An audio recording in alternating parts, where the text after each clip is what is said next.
Qualities of A leader, నాయకత్వ లక్షణాలు. ఇక్కడ లీడర్గా డెవలప్ కావాలి అంటే, ఒక నాయకుడిగా ఎదగాలి అంటే ఫస్ట్ ఆ లీడర్కి మంచి విజన్ ఉండాలి. ఫ్యూచర్ విజన్ అంటే ఒక డైరెక్షన్ అనేది, ఫ్యూచర్ ఎలా వెళ్ళాలి, ఫ్యూచర్ గురించి థింక్ చేస్తూ ఒక డైరెక్షన్లో వెళ్ళగలిగేటువంటి లాంగ్ విజన్ అనేది క్లియర్గా ఉండాలి. అంటే మన డైరెక్షన్ ఎలా వెళ్తున్నాము, ఫ్యూచర్లోకి, ప్రజెంట్ టు ఫ్యూచర్లోకి ఎలా వెళ్తున్నాము అనేటివి ఒక పర్ఫెక్ట్ విజన్తో ఉండాలి. ఫస్ట్ క్వాలిటీ లీడర్కి ఉండాల్సింది. తర్వాత నెక్స్ట్, వేరే వాళ్ళని ఇన్స్పైర్ చేయగలగాలి, మోటివేట్ చేయగలగాలి. ఒక లీడర్ అనేవాళ్ళు, as a leader he has to inspire and motivate others. Next, empathy కూడా ఉండాలి. అంటే అండర్స్టాండింగ్ ఫీలింగ్స్ ఆఫ్ అదర్స్, వేరే వాళ్ళ యొక్క ఫీలింగ్స్ని, వాళ్ళ భావాలని అర్థం చేసుకునేటువంటి ఎంపతి అనేది ఉండాలి. తర్వాత స్ట్రాంగ్ కమ్యూనికేషన్ అనేది ఉండాలి. కమ్యూనికేషన్ అనేది అందరితో పాజిటివ్గా ఇంటరాక్ట్ అవ్వాలి. మాట తీరు కూడా మంచి వినయంతో పద్ధతిగా ఉండాలి. ఆ తర్వాత నెక్స్ట్, ఎమోషన్స్ని కంట్రోల్ చేసుకోగలగాలి. తర్వాత నెక్స్ట్, రిస్క్ ఫ్యాక్టర్స్ని ఐడెంటిఫై చేయగలగాలి. తర్వాత క్రియేటివ్గా థింక్ చేసేటువంటి క్యాపబిలిటీ ఉండాలి. తర్వాత think out of the box, అంటే ఏ ప్రాబ్లం వచ్చినా కూడా సిచ్యువేషన్ బయట నుంచి అన్ని వైపులా ఆలోచించేటువంటి క్యాపబిలిటీ అనేది ఒక లీడర్కి ఉండాలి. తర్వాత అకౌంటబిలిటీ అనేది కూడా ఒక లీడర్కి ఉండాలి. అంటే ప్రతిదానికి take responsibility. Next, action, responsibility తీసుకుంటూ యాక్షన్లోకి దిగడం. అన్నీ ఆలోచించుతూ ఉండడం కాదు, ఆ వర్క్లో యాక్షన్లోకి దిగడం. ఆ తర్వాత అవుట్కమ్స్ని ఎక్స్పెక్ట్ చేస్తూ యాక్షన్లోకి ఇన్వాల్వ్ అవ్వడం. ఆ ప్రతి పనిలో ఇన్వాల్వ్ అయ్యి ఆ వర్క్ చేస్తూ సక్సెస్ అవుతూ ఉండాలి ఒక లీడర్గా. నెక్స్ట్, ఎంపతి అని కూడా చెప్పుకున్నాం మనం already. Understanding feelings of others, వేరే వాళ్ళ యొక్క భావాలని అర్థం చేసుకొని వాళ్ళ ఒపీనియన్స్ వింటూ వాళ్ళకి మనం రెస్పెక్ట్ ఇస్తూ మనం లీడర్గా వెళ్తూ ఉండాలి. ఆ తర్వాత bounce back from set backs, resilience, అంటే ఏ ప్రాబ్లం వచ్చినా కూడా మన ఫాలోవర్స్ని వాళ్ళకి ధైర్యం ఇస్తూ మనం ముందుకెళ్తూ ఉండాలి. ప్రాబ్లమ్స్ అనేటివి కామన్, ఏది పర్మనెంట్ కాదు. ప్రాబ్లం అనేది, ప్రతి ప్రాబ్లంకి సొల్యూషన్ ఉంటుంది. ఆ ప్రాబ్లం వచ్చినప్పుడు think out of the box, లాటరల్గా థింక్ చేయాలి. నెక్స్ట్, కాన్ఫిడెంట్గా ఉండాలి లీడర్. కాన్ఫిడెన్స్ అనేది ఉండాలి, సెల్ఫ్ బిలీఫ్ అనేది ఉండాలి. ఆ లీడర్ యొక్క ఎబిలిటీస్ పైన, ఆ లీడర్కి తనకి తన ఎబిలిటీస్ పైన, తన శక్తి సామర్థ్యాల పైన, తన నిర్ణయాలపైన తనకి నమ్మకం ఉండాలి. మిగతా వాళ్ళని ఇన్స్పైర్ చేస్తూ వాళ్ళలో నమ్మకాన్ని కల్పిస్తూ, as a leader he has to trust in the team, వాళ్ళలో నమ్మకాన్ని కల్పించాలి. ఈ లీడర్ పైన నమ్మకాన్ని కల్పించాలి. తర్వాత నెక్స్ట్, ఇంటెగ్రిటీ ఉండాలి. అంటే లీడర్గా హానెస్టీగా ఉండాలి, నీతిగా ఉండాలి, ఎథికల్ వాల్యూస్తో ఉండాలి, ప్రొఫెషనల్ వాల్యూస్తో ఉండాలి. తర్వాత కొన్ని ప్రిన్సిపల్స్కి బౌండ్ అయి ఉండాలి, కొన్ని స్పిరిచువల్ వాల్యూస్ని ఫాలో అవుతూ ప్యూర్గా ఉండాలి, ట్రూగా ఉండాలి. చాలా స్వచ్ఛమైన మనసుతో, నిజాయితీతో, హానెస్టీగా ఉండాలి. సో ఇంటెగ్రిటీ అంటే ఇక్కడ honesty, ethical values, following the ethical values or principles. ఇవన్నీ కూడా వాళ్ళ టీంలో కూడా బిల్డప్ చేయాలి. తర్వాత టీంలో ఈ లీడర్ పైన ట్రస్ట్, నమ్మే విధంగా వెళ్తూ ఉండాలి లీడర్గా. తర్వాత క్రియేటివిటీ ఉండాలి. తర్వాత ఇన్నోవేటివ్గా ఆలోచిస్తూ ఉండాలి, క్రియేటివ్గా కొత్త తరహాలో ఆలోచిస్తూ ఉండాలి. తర్వాత డెసిషన్ మేకింగ్ స్కిల్స్ కూడా ఉండాలి. ఎలాంటి ప్రాబ్లం వచ్చినా కూడా వాటిని ఇమీడియట్గా సాల్వ్ చేసేటువంటి డెసిషన్ మేకింగ్, త్వరగా నిర్ణయాలు తీసుకునేటువంటి శక్తి సామర్థ్యాలు ఉండడాన్నే డెసిషన్ మేకింగ్ అంటాము. ఇంకా లీడర్ తనకు తాను మోటివేట్ అవుతూ మిగతా వాళ్ళని కూడా మోటివేట్ చేయగలగాలి. As a leader he has to motivate by himself, not only by himself but others also. Next collaboration అనేది కూడా ఒక క్వాలిటీ. ఒక లీడర్కి కొలాబరేషన్ క్వాలిటీ కూడా ఉండాలి.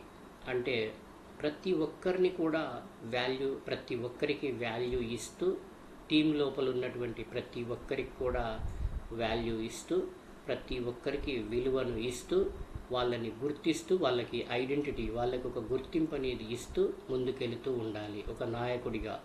ఇవన్నీ కూడా నాయకత్వ లక్షణాలు, qualities of A leader, skills of A leader. ఇవన్నీ ఉన్నట్టయితేనే ఒక లీడర్గా మనం డెవలప్ కాగలుగుతాము, ఎదగగలుగుతాము లీడర్గా.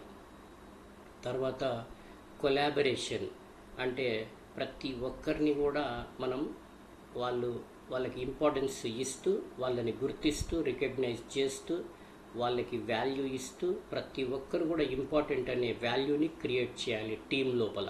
తర్వాత డెలిగేషన్ అంటే ఒక ప్రతినిధిలాగా, ఒక రిప్రజెంటేటివ్ లాగా తను ఉండాలి. ఒక నాయకుడిగా ఆ బృందానికి, ఆ టీంకి నాయకుడిగా, ప్రతినిధిగా వ్యవహరించాలి. అంటే ప్రతి ఒక్కరి అభిప్రాయాలకు విలువనిస్తూ, ఏదైనా ప్రాబ్లం వచ్చినప్పుడు డిస్కషన్లో ఇన్వాల్వ్ అయి చర్చిస్తూ దానికి నిర్ణయాలను తీసుకోగలిగేటువంటి దాన్నే ఇక్కడ డెలిగేషన్ అంటాము, ప్రతినిధిగా అందరి వైపున. తర్వాత ప్రాబ్లం వచ్చినప్పుడు చర్చిస్తూ దాంట్లో దాన్ని అనలైజ్ చేసి, అసెస్ చేసి ఒక బెస్ట్ సొల్యూషన్, ఆప్టిమమ్ సొల్యూషన్ తీసుకోగలగాలి ప్రతినిధిగా. ఇదే డెలిగేషన్ స్కిల్.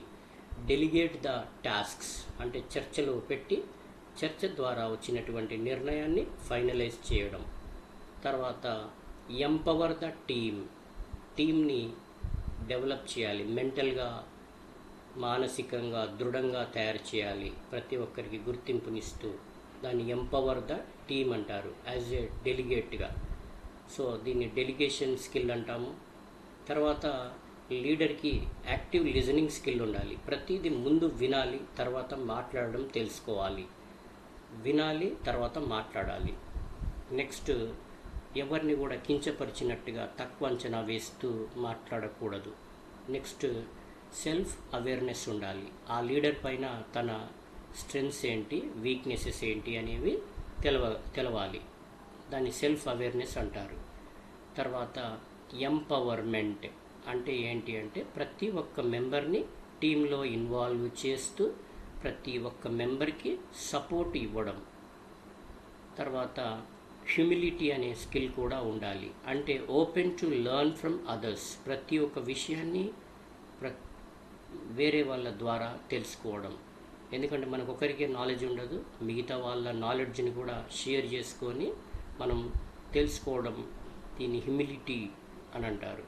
తర్వాత స్ట్రాటజిక్ థింకింగ్ అనేది ఉండాలి. ప్రతిదీ ప్లాన్ పర్పస్ ఏంటి, దానికి ప్లాన్ వేయాలి, స్ట్రాటజీ తీసుకోవాలి, అనలైజ్ చేయాలి, అసెస్ చేయాలి, ఫైనల్ రిజల్ట్ తీసుకోవాలి. దీన్నే స్ట్రాటజిక్ థింకింగ్ అంటారు. రిస్క్స్ వచ్చినప్పుడు ప్రాబ్లమ్ని ఆలోచిస్తూ సొల్యూషన్ తీసుకోవడాన్ని రిస్క్ మేనేజ్మెంట్ స్కిల్ అంటాము. అది కూడా తెలియాలి. కంట్రోల్ ఎమోషన్స్ని కంట్రోల్ చేసుకోగలగాలి ఒక లీడర్గా. ఏది కూడా తొందరపాటులో నిర్ణయాలు తీసుకోకూడదు. కోపంలో, ఆవేశంలో, మనసు బాగా లేనప్పుడు నిర్ణయాలు తీసుకోకూడదు. ఒక లీడర్ లాగా క్రియేటివ్గా ఉండాలి. ప్రతిదీ అందరికంటే భిన్నమైన తరహాలో think out of the box విధానంగా ఆలోచించాలి. తర్వాత ఒక లీడర్గా ట్రాన్స్పరెన్సీ ఉండాలి. అంటే ప్రతిదీ కూడా ఓపెన్గా షేర్ చేయాలి. ఏ ఇన్ఫర్మేషన్ మనసులో పెట్టుకొని, కొంత ఇన్ఫర్మేషన్ తన మనసులో పెట్టుకొని కొంత ఇన్ఫర్మేషన్ షేర్ చేయడం అలా ఉండకూడదు.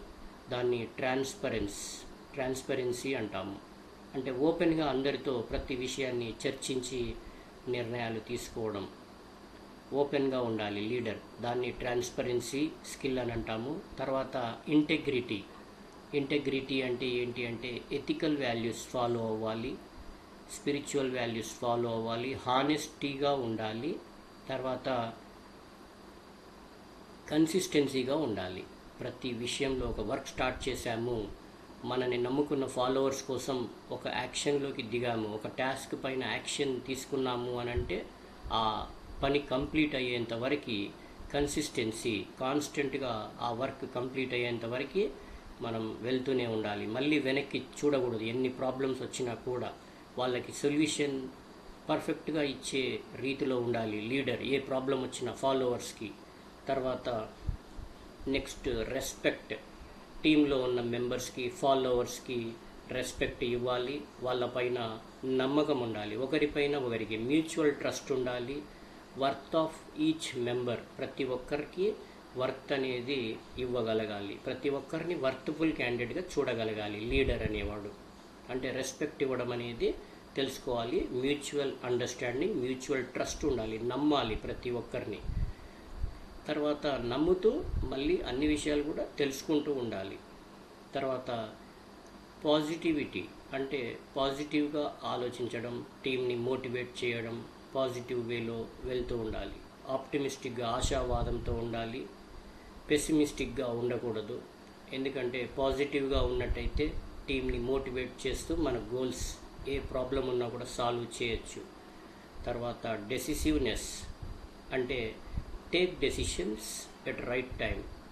డెసిషన్స్ అనేవి నిదానంగా, లేట్గా తీసుకుంటే ప్రాబ్లం అవుతుంది. కాబట్టి రైట్ టైంలో ఇమీడియట్గా తీసుకునేటువంటి risk management skills, control emotions, emotional intelligence, తర్వాత డెసిసివ్నెస్, డెసిషన్ మేకింగ్ స్కిల్స్, ఇవన్నీ కూడా మనకి ఉండాలి ఒక లీడర్గా. ఇవన్నీ స్కిల్స్ ఉన్నట్టయితే సొసైటీలో మీరు ఒక గొప్ప లీడర్ లాగా ఎదగడానికి you can become a great leader if you acquire all these skills. ఏమేమి స్కిల్స్ ఉండాలి? Requirement for a leader, the skills, some skills are required. They are control emotions, creative, think out of the box, strong communication, next empathy, integrity, తర్వాత accountability, తర్వాత vision, తర్వాత inspire and motivate others, bounce back from setbacks.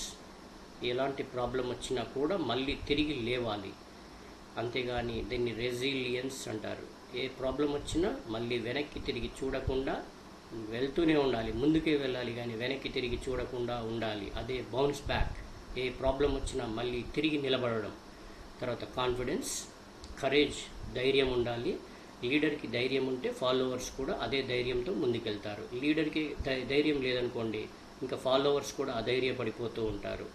తర్వాత creativity ఉండాలి, think out of the box, innovative solutions తీసుకోగలగాలి. క్రియేటివ్గా ఆలోచిస్తూ కొత్త కొత్త విధానంలో సొల్యూషన్స్ తీసుకోగలగాలి.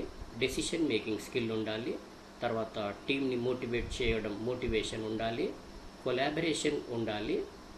ఇక్కడ ఏంటంటే ప్రతి ఒక్కరిని కూడా వాల్యుబుల్గా కన్సిడర్ చేస్తూ వాళ్ళని రికగ్నైజ్ చేయాలి, వాళ్ళకి ఐడెంటిటీ ఇవ్వాలి. తర్వాత డెలిగేషన్, ఒక ప్రతినిధిలాగా, పర్ఫెక్ట్ పర్సన్ లాగా వెళ్ళాలి అందరి తరపున. తర్వాత టీంని ఎంపవర్ చేయగలగాలి, యాక్టివ్ లిజనింగ్ ఉండాలి. తర్వాత సెల్ఫ్ అవేర్నెస్ ఉండాలి, వాళ్ళపైన స్ట్రెంగ్స్ ఏంటి, వీక్నెస్ ఏంటి ఆ లీడర్వి తెలుసుకోగలగాలి. తర్వాత ఎంపవర్మెంట్, సపోర్ట్ చేయాలి టీంలో అందరినీ, టీం మెంబర్స్ని ఇన్వాల్వ్ చేయాలి. ఏ ప్రాబ్లం వచ్చినా, ఏ డిస్కషన్ వచ్చినా ప్రతి ఒక్కరిని ఇన్వాల్వ్ చేసి డిస్కషన్స్ షేర్ చేసుకొని అందులో ఫైనల్ ఐడియా తీసుకోవడం. తర్వాత హ్యూమిలిటీ, ఓపెన్గా ఉండాలి నేర్చుకోవడానికి. ప్రతి విషయం నేర్చుకోవాలి, ప్రతిరోజు నిరంతరం నేర్చుకుంటూ ఉండాలి. నాకు అన్నీ తెలుసు అనే విధానంలో ఉండకూడదు. ఎవరేది చెప్పినా వినాలి, విని నీ నిర్ణయం తీసుకోగలగాలి. స్ట్రాటజిక్ థింకింగ్ ఉండాలి. తర్వాత ట్రాన్స్పరెన్సీగా ఉండాలి, openly share all information to the followers. తర్వాత ఇంటెగ్రిటీ ఉండాలి. తర్వాత ఇంకా ఇంటెగ్రిటీ అంటే ఎథికల్ వాల్యూస్ ఫాలో అవుతూ స్పిరిచువల్, ప్రొఫెషనల్ వాల్యూస్ని ఫాలో అవ్వడం. హానెస్టీగా ఉండాలి, ఏ వర్క్ పైనైనా కన్సిస్టెంట్గా వర్క్ చేయాలి. తర్వాత రెస్పెక్ట్ ఇవ్వాలి టీంలో ఉన్న ప్రతి మెంబర్కి. ప్రతి మెంబర్ పైన మ్యూచువల్ ట్రస్ట్ ఉండాలి, ప్రతి మెంబర్ని వర్త్ఫుల్గా చూడాలి. తర్వాత పాజిటివ్గా ఉండాలి. మనం పాజిటివ్గా ఉన్నట్టయితే మన ఫాలోవర్స్ కూడా అదే విధంగా గోల్స్ రీచ్ అవ్వడానికి టీం కూడా అదే పాజిటివ్ దృక్పథంలో వెళ్తూ ఉంటారు. తర్వాత decisiveness, take decisions at right time. ఓకేనా. ఈ విధంగా అన్ని స్కిల్స్ ఉన్నట్టయితే మనం ఒక గొప్ప నాయకుడిగా ఎదగడానికి అవకాశం ఉంటుంది. Thank you friends for watching. If you like it please share and subscribe. Thank you.